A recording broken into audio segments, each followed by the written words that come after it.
আপোনালোক সকলোকে বিশ্ব লাৰ্ণিং চেণ্টাৰৰ এটা ভিডিঅ'লৈ স্বাগতম জনাইছো। আজি আমি হ'বলগীয়া হাই ছেকেণ্ডাৰী ফাইনেল ইয়াৰ 2026ৰ ছেকেণ্ড ইয়াৰৰ মানে ফাইনেল ইয়াৰৰ ইকনমিক্সৰ কেইটামান গুৰুত্বপূৰ্ণ কুৱেশ্যনৰ বিষয়ে আলোচনা কৰিম, যোনকেইটা কুৱেশ্যন প্ৰায় আমাৰ প্ৰিভিয়াছ ইয়াৰবোৰত আহি গৈছে আৰু এবাৰ অহাৰো চান্স বহুত বেছি। সো আমি পাৰ্ট এৰ আজি কেইটামান কুৱেশ্যনৰ আলোচনা কৰিম, নেক্সট আমি লাহে লাহে পাৰ্ট বি এনেকে আমি লাহে লাহে আলোচনা কৰি যাম। সো এই কুৱেশ্যন কেইটা 6 আৰু 8 মাৰ্কস দি আমি প্ৰায় আহি থকা দেখা যায় আৰু এবাৰো খুব সম্ভৱত 2026 চনৰ হাই ছেকেণ্ডাৰী ফাইনেল ইয়াৰৰ ইকনমিক্সৰ এই কুৱেশ্যন কেইটা অহাৰ চান্সটো বহুত বেছি। সো আমি প্ৰথম কুৱেশ্যনটো আজি আমি আলোচনা কৰিম। আজি প্ৰথম কুৱেশ্যনটো, সো প্ৰথম কুৱেশ্যনটো দিছে discuss the three method of calculating national income, মানে জাতীয় আয় গণনাৰ তিনিটা পদ্ধতিৰ বিষয়ে আলোচনা কৰা।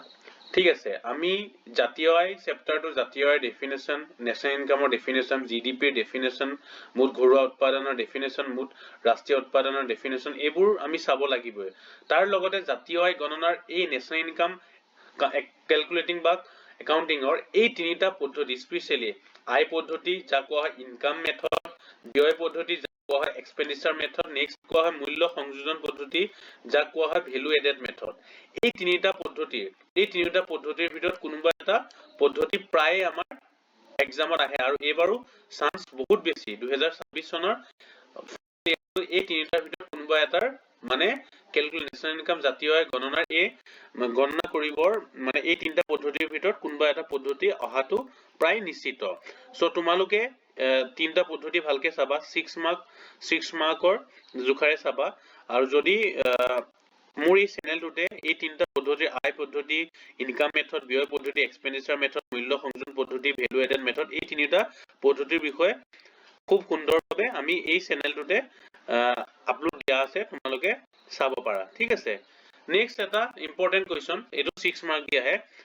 Discuss the reason why GDP cannot be used as an index of measuring countries welfare, মানে GDP দেশ এখনৰ কল্যাণৰ সূচক ৰূপে ব্যৱহাৰ কৰিব নোৱাৰাৰ কাৰণসমূহ লিখা। 6 মাৰ্ক। যদি 6 মাৰ্ক আহে তোমালোকে 6টা পইণ্ট লিখিব লাগিব যে জিডিপিক এখন দেশৰ মানে গ্ৰছ ডমেষ্টিক প্ৰডাকচনক, মুঠ ঘৰুৱা উৎপাদনক কিয় এখন দেশৰ কল্যাণৰ সূচক ৰূপে ব্যৱহাৰ কৰিব নোৱাৰে, বা কুৱেশ্যন আহিব পাৰে ব্যৱহাৰ কৰিব পাৰে নে, তোমাৰ নিজৰ যুক্তি দিয়া। সো কৰিব নোৱাৰাৰ কাৰণ লিখা। সো তোমালোকে তাৰ 6টা কাৰণ দিব লাগিব যে জিডিপি বা 6 মাৰ্ক আহিলে 6টা, 4 মাৰ্কস আহে যে 4টা, এনেকে দিবা তোমালোকে যে কিহৰ কাৰণে নোৱাৰে। তাৰ বিভিন্ন কাৰণ আছে। ঠিক আছে, মই দুটামান থুলমুলকে কৈ দিওঁ। প্ৰথম হ'ল অৰ্থনৈতিক বৈষম্য। ঠিক আছে, মানে ধৰক জিডিপিয়ে মানে দেশ এখনৰ মুঠ উৎপাদনৰ পৰিমাণকে দেখুৱায়, কিন্তু সম্পদসমূহ কিদৰে বিতৰণ কৰা হয় সেইবোৰ প্ৰকাশ কেতিয়াও নকৰে। ধৰিলো এটা। নেক্সট আৰু এটা লিখিব পৰা অবজাৰ কাৰ্যকলাপক বাদ দিয়া হয়, মানে জিডিপিয়ে মানে যোনবোৰ বিনা বেতনে কাম কৰে, ঘৰুৱা কাম কৰে বা স্বেচ্ছাসেৱকবোৰ, ধৰি লওক হাউচ ৱাইফ, এইবোৰৰ সেৱাবোৰ যিহেতু আমাৰ তেওঁলোক টকা পইচাৰ লগত জড়িত হৈ নাথাকে, সেইবোৰ মানে সেইবোৰক তেওঁলোকে মানে ইনক্লুড নকৰে, কিন্তু সেইবোৰে যোনবোৰ আমাৰ ঘৰুৱা কাম কৰোৱা সেইবোৰ কিন্তু সমাজৰ কল্যাণৰ বাবে যথেষ্ট অৰিহণা যোগায়। উদাহৰণস্বৰূপে তুমি চাব পাৰা, তো আমাৰ ঘৰত আমাৰ মাৰ মৰম বা মায়ে যোনখিনি আমাৰ কাৰণে কাম কৰে, বা যিখিনি এগৰাকী হাউচ ৱাইফে তেওঁলোক ঘৰখন পৰিচালনা কৰাৰ পৰা ঘৰৰ বিভিন্ন ধৰণৰ কাম কাজ কৰে, এইবোৰ জিডিপিত কিন্তু ধৰা নহয়, কিন্তু এইবোৰ আমাৰ সমাজ কল্যাণৰ বাবে যথেষ্ট অৰিহণা, তেওঁলোকৰ যথেষ্ট অৰিহণা আছে কল্যাণ, এখন ঘৰৰ কল্যাণ কৰিবৰ কাৰণে বা এখন তোমাৰ দেশৰ কল্যাণৰ ক্ষেত্ৰত। কিন্তু এইবোৰ কিন্তু এইবোৰ অবজাৰ কাৰ্যকলাপবোৰ কিন্তু আমাৰ জিডিপিয়ে ইনক্লুড নকৰে। আৰু এটা ধৰি লওক আমাৰ পৰিৱেশৰ অৱক্ষয়ক অৱহেলা কৰা, আমাৰ পৰিৱেশক ইমান গুৰুত্ব নিদিয়ে। ধৰি লওক পৰিৱেশৰ ধ্বংস, প্ৰাকৃতিক সম্পদৰ মানে অধিক প্ৰয়োগ আৰু প্ৰদূষণৰ বাবে আমাৰ উৎপাদন বৃদ্ধি হয় নে নহয়। আমি ধৰি ললো পৰিৱেশ ধ্বংস কৰে, ধৰক প্ৰাকৃতিক সম্পদবোৰ বহুত ইউজ কৰাৰ ফলত আমাৰ এইবোৰৰ পৰা প্ৰডাকচন হয়, মানে প্ৰদূষণ বাঢ়ে কিন্তু উৎপাদনো বাঢ়ে। ধৰি লও আমি এটা ইণ্ডাষ্ট্ৰি এটা বহালে, ইণ্ডাষ্ট্ৰিৰ পৰা ঠিক আছে, ইণ্ডাষ্ট্ৰিটো বহোৱাৰ কাৰণে তাৰ কিবা এটা আমি বস্তু এটা বনালো, তাৰ পৰা প্ৰডাকচন বাঢ়িব, আমাৰ ইনকাম হ'ব, কিন্তু তাৰ বিনিময়ত কি হৈছে আমাৰ পৰিৱেশটো বিনষ্ট হ'ব, হয় নহয়। এইবোৰে জিডিপি বঢ়ায়, এটা ইণ্ডাষ্ট্ৰিয়েলাইজেশ্যন হ'ল, তাৰ পৰা আমাৰ ইনকাম সংস্থাপন পালে, তাৰ পৰা আমাৰ ইনকাম হ'ল, জিডিপি বাঢ়িলে, কিন্তু সেইবোৰ কিন্তু প্ৰকৃত কল্যাণটো নুবুজায়। কাৰণ কিয় সেইবোৰে মানে পৰিৱেশৰ ওপৰত ইমান গুৰুত্ব নিদিয়ে, পৰিৱেশৰ মানে সেইবোৰ ইনক্লুড হৈ নাথাকে ধৰক, আৰু তোমাৰ কিছুমান ধৰণৰ মানে অৰ্থনৈতিক উৎপাদনৰ ওপৰতহে বিশেষকৈ গুৰুত্ব আৰোপ কৰা হয়, মানে বস্তুগত সম্পদৰ ওপৰত বেছিকৈ গুৰুত্ব আৰোপ কৰা হয়, কল্যাণৰ দিশত ইমান গুৰুত্ব নহয়, স্বাস্থ্য শিক্ষা বা এইবোৰৰ বিষয়ত ইমান গুৰুত্ব দিয়া নহয়। আৰু আমাৰ ধৰক জীৱনৰ মানদণ্ডৰ উপেক্ষা কৰে, জিডিপিয়ে মানে মানদণ্ডৰ সূচক যেনে আমাৰ সুৰক্ষা, সামাজিক সংহতি, ৰাজনৈতিক স্থিতিশীলতা, ব্যক্তিগত স্বাধীনতা জুখিব নোৱাৰে, যিবোৰ আমাৰ সমাজ কল্যাণৰ বাবে অতি গুৰুত্বপূৰ্ণ। এনেকুৱা ধৰণৰ কুৱেশ্যন চাবা। এইবোৰ প্ৰায় আহি থাকে এই কুৱেশ্যনটো। নেক্সট কুৱেশ্যন চোৱা, এই কুৱেশ্যনটো আহি থাকে যে explain the credit control major of central bank of India. ভাৰতৰ কেন্দ্ৰীয় বেংকৰ যোনটো আমাৰ ভাৰতীয় কেন্দ্ৰীয় বেংকৰ ঋণ নিয়ন্ত্ৰণৰ পদ্ধতিসমূহ ব্যাখ্যা কৰা, বা প্ৰশ্নটো বেলেগ প্ৰকাৰে আহিব পাৰে যে ভাৰতীয় কেন্দ্ৰীয় বেংকৰ তোমাৰ পৰিমাণগত পদ্ধতি, যাক কোৱা হয় কোৱান্টিটেটিভ মেজাৰ্স, আৰু আমাৰ যোনটো গুণগত পদ্ধতি, যাক কোৱা হয় আমাৰ কোৱালিটেটিভ মেজাৰ্স।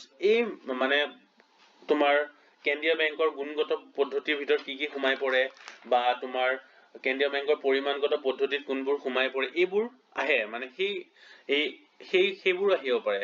কিন্তু ভাৰতীয় কেন্দ্ৰীয় বেংকৰ ঋণ নিয়ন্ত্ৰণ পদ্ধতি এই দুটাই, এটা হ'ল পৰিমাণগত পদ্ধতিৰ মাধ্যমে কৰিব পাৰে আৰু গুণগত পদ্ধতিৰ মাধ্যমে কৰে। পৰিমাণগত মাধ্যমে মই দুটা কৈ দিওঁ, যেনেকে ৰেপো হাৰ আমি কি জানো ভালকে চাব লাগিব, তাৰপিছত তোমাৰ নগদ সংৰক্ষণ অনুপাত, বিধিগত তাৰল্য অনুপাত।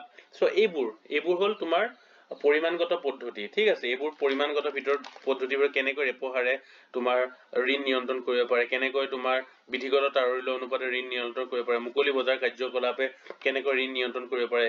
তাৰপিছত ধৰক তোমাৰ আৰু আমাৰ কেন্দ্ৰীয় বেংকৰ ধৰক গুণাবচক পদ্ধতি, যেনেকে তোমাৰ প্ৰান্তিক প্ৰয়োজনীয়তা নিৰ্ধাৰণ, নৈমিত্তিক আবেদন, মৰেল সুৱেশ্যন বুলি কোৱা হয়, বাছনিমূলক ঋণ নিয়ন্ত্ৰণ, সিলেকশ্যন ক্ৰেডিট কন্ট্ৰল, প্ৰত্যক্ষ কাৰ্য ডাইৰেকশ্যন। এইবোৰ হ'ল তেওঁলোকৰ ভাৰতীয় কেন্দ্ৰীয় বেংকৰ ঋণ নিয়ন্ত্ৰণৰ পদ্ধতিসমূহ। যদি ইয়াৰ পৰা তোমালোকৰ ভিডিঅ' যদি বিচাৰা মই নেক্সট ভিডিঅ' লাইভ দিব পাৰো। নেক্সট এটা কুৱেশ্যন আছে, এইটো আহি থাকে প্ৰায়, যে এক্সপ্লেইন হাউ কমাৰ্চিয়েল বেংক ক্ৰিয়েট ক্ৰেডিট, মানে বাণিজ্যিক বেংকে কেনেদৰে ঋণ সৃষ্টি কৰিব পাৰে ব্যাখ্যা কৰা, এটা উদাহৰণ সহায়ত ব্যাখ্যা কৰা আহে। এইবোৰ 6 আৰু 8 মাৰ্কছত আহি থাকে। আৰু নেক্সট আৰু এটা কুৱেশ্যন মই দি দিছো, important question, explain the circular flow of income in a two sector model বা ইকনমি, মানে দ্বিখণ্ড অৰ্থনীতিত আয়ৰ চক্ৰীয় প্ৰবাহৰ ধাৰণাটো ব্যাখ্যা কৰা। দ্বিখণ্ড অৰ্থনীতিত আয়ৰ চক্ৰীয় প্ৰবাহৰ ধাৰণাটো ব্যাখ্যা কৰা, সেইটো এটা ইম্পৰ্টেণ্ট কুৱেশ্যন। আৰু বহুত কুৱেশ্যন আছে তেনেকুৱা ধৰণৰ। আজি মই এই কুৱেশ্যন কেইটাই কৈছো, নেক্সট ভিডিঅ' পাৰ্ট 2 ইয়াৰ আৰু নেক্সট মই ইম্পৰ্টেণ্ট কেইটামান কুৱেশ্যন দিম, আৰু এই কুৱেশ্যন কেইটা তোমালোকে ভালকে চাবা। এই কুৱেশ্যন কেইটাৰ পৰা প্ৰায় মেক্সিমাম কুৱেশ্যন তুমি 2026 ফাইনেল পৰীক্ষাত দেখিবলৈ পাবা তোমালোকে। এই যে দ্বিখণ্ডিত অৰ্থনীতিৰ আয়ৰ চক্ৰীয় প্ৰবাহৰ ধাৰণাটো, এইটো অকণ থুলমূলকে মই কৈ দিছো। ইয়াত এটা মই নেক্সট এটা পেজৰ মই এটা ডায়াগ্ৰাম এটা ইনক্লুড কৰি দিছো, চাবা তোমালোকে। এই ডায়াগ্ৰামটো চাবা তোমালোকে। দ্বিখণ্ডিত অৰ্থনীতি মানে টু সেক্টৰ মডেল ইকনমি, তাত চাবা, তাত টু সেক্টৰ বুলি ক'লে দ্বিখণ্ড অৰ্থনীতি বুলি ক'লে চাবা, দ্বিখণ্ড অৰ্থনীতি বুলি ক'লে আয়ৰ চক্ৰীয় প্ৰবাহ মানে তোমাৰ তাত স্পেচিয়েলি দুটা খণ্ড থাকে, ঠিক আছে। এটা হ'ল তোমাৰ ঘৰুৱা খণ্ড, যাক কোৱা হয় হাউচ হোল্ড সেক্টৰ, আৰু এটা কোৱা হয় প্ৰতিষ্ঠান খণ্ড, ঠিক আছে। সেইটো কোৱা হয় চোৱা প্ৰতিষ্ঠান খণ্ড, যাক কোৱা হয় বিজনেছ ফাৰ্ম। আমাৰ এই যে ঘৰুৱা খণ্ড, আমি এইখিনি জানিব লাগিব। ইয়াৰ জনাৰ লগতে আমাৰ ফেক্টৰছ অফ প্ৰডাকশ্যন, আমাৰ উৎপাদনৰ উপাদান আমি কেইটা জানিব লাগিব। উৎপাদনৰ উপাদান আমি 4টা জানো, ভূমি, শ্ৰম, মূলধন আৰু সংগঠন, যাক কোৱা হয় labour, land labour capital organisation, ঠিক আছে। এই বস্তু দুটা জানিব লাগিব। আমাৰ দ্বিখণ্ড অৰ্থনীতি দুটা খণ্ড থাকে, এটা হ'ল ঘৰুৱা খণ্ড, এটা হ'ল প্ৰতিষ্ঠান খণ্ড। প্ৰথমতে আমি আমাৰ ঘৰুৱা খণ্ডৰ পৰা আমাৰ উপাদান সেৱাসমূহ প্ৰতিষ্ঠান খণ্ডলৈ আমি প্ৰবাহিত হয়, দেখিছা নহয়, মই কাৰ্ড চিন দি দেখাইছো। যে উপাদান সেৱা বুলি ক'লে ভূমি, শ্ৰম, মূলধন, সংগঠন, লেবাৰ, লেণ্ড কেপিটেল অৰ্গেনাইজেশ্যন, এইবোৰ আমাৰ এই ঘৰুৱা খণ্ডৰ পৰা প্ৰবাহিত হৈ গ'লে প্ৰতিষ্ঠান খণ্ড। তাৰ পিছত চাবা তোমালোকে, এইটো প্ৰকৃত প্ৰবাহ হৈ আছে।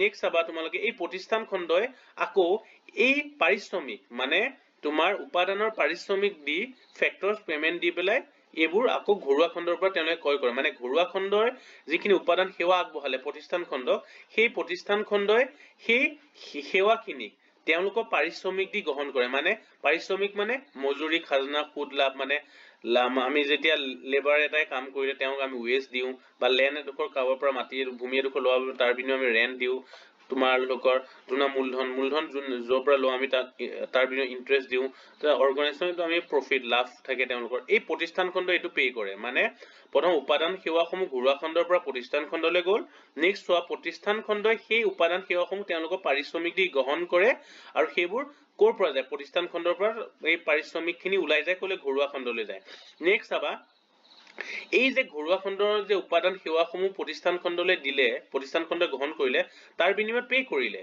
এই পাৰিশ্ৰমিকসমূহ সো প্ৰতিষ্ঠান খণ্ডৰ পৰা পইচাখিনি ওলাই গ'ল ঘৰুৱা খণ্ডলৈ এটা নেক্সট হোৱা এই উপাদান সেৱাসমূহ কিহৰ কাৰণে প্ৰতিষ্ঠান খণ্ডই গ্ৰহণ কৰিলে এই প্ৰতিষ্ঠান খণ্ডই এই যে তোমাৰ চূড়ান্ত দ্ৰব্য কিছুমান বস্তু প্ৰডাক্ট আৰু সেৱাসমূহ বনাবৰ কাৰণে প্ৰডাক্ট আৰু সেৱাসমূহ তোমাৰ মেনুফেকচাৰিং প্ৰডাকচন কৰিবৰ কাৰণে এই উপাদান সেৱাসমূহ ঘৰুৱা খণ্ডৰ পৰা গ্ৰহণ কৰিলে মানে সেইটো কাৰণে কোৱা হৈছে গ্ৰহণ কৰিলে আৰু এই প্ৰতিষ্ঠান খণ্ডত যিখিনি উৎপাদন হ'ল দ্ৰব্যসমূহ সেইসমূহ তোমাৰ প্ৰতিষ্ঠান খণ্ডৰ পৰা আমাৰ চোৱা ঘৰুৱা খণ্ডলৈ কি হ'ল ট্ৰান্সফাৰ হৈছে নাই ৰেশন হয় কাৰ্চিন দেখাই দিছো এই প্ৰতিষ্ঠান খণ্ডৰ পৰা এই চূড়ান্ত দ্ৰব্য আৰু সেৱাসমূহ কি হ'ল ট্ৰান্সফাৰ হ'ল ক'লে ঘৰুৱা খণ্ডৰ এইখিনি যে আহিলে তাৰপিছত সেই ঘৰুৱা খণ্ডই এই যে দ্ৰব্য আৰু সেৱাসমূহ যে গ্ৰহণ কৰিব তা কিহৰ বিনিময়ত গ্ৰহণ কৰিব তেওঁলোকে সেইবোৰ উপভোগ যে কৰিব কিহৰ কাৰণে কাৰ বিনিময়ত কৰিব এই যে তেওঁলোকৰ হাতৰ যে টকা পইচা যে আহিছিল পাৰিশ্ৰমিকসমূহ লাভ কৰিছিল প্ৰতিষ্ঠান খণ্ডৰ পৰা সেই পইচাখিনিৰে তেওঁলোকে এই টকাখিনি ক'ত ব্যয় কৰিব উপভোগ আৰু উপভোগ ব্যয়ত কনজাম্পচন এক্সপেন্ডিচাৰ কৰিব আৰু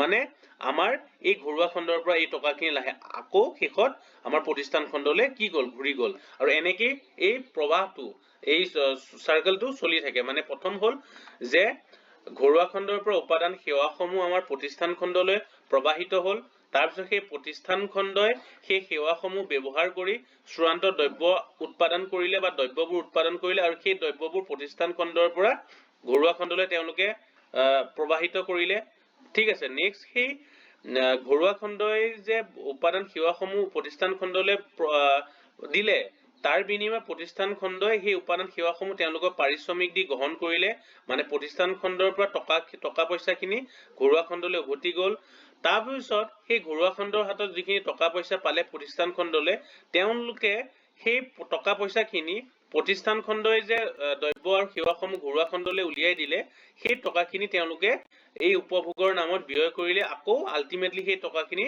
প্ৰতিষ্ঠান খণ্ডলৈ বিজনেছ ফাৰ্মলৈ ঘূৰি আহিলে আৰু এইটোকে কোৱা হয় তোমালোকৰ দ্বিখণ্ডিত অৰ্থনীতি আয়ৰ চক্ৰীয় প্ৰবাহ ঠিক আছে সো নেক্সট ভিডিঅত আমি পাৰ্ট এ আৰু ইম্পৰ্টেন্ট কোৱেশ্চন আছে আমি আলোচনা কৰিম ঠিক আছে যদি ভিডিঅটো ভাল লাগিছে প্লিজ চেনেলটো লাইক শেয়াৰ এণ্ড সাবস্ক্ৰাইব কৰি দিবা ধন্যবাদ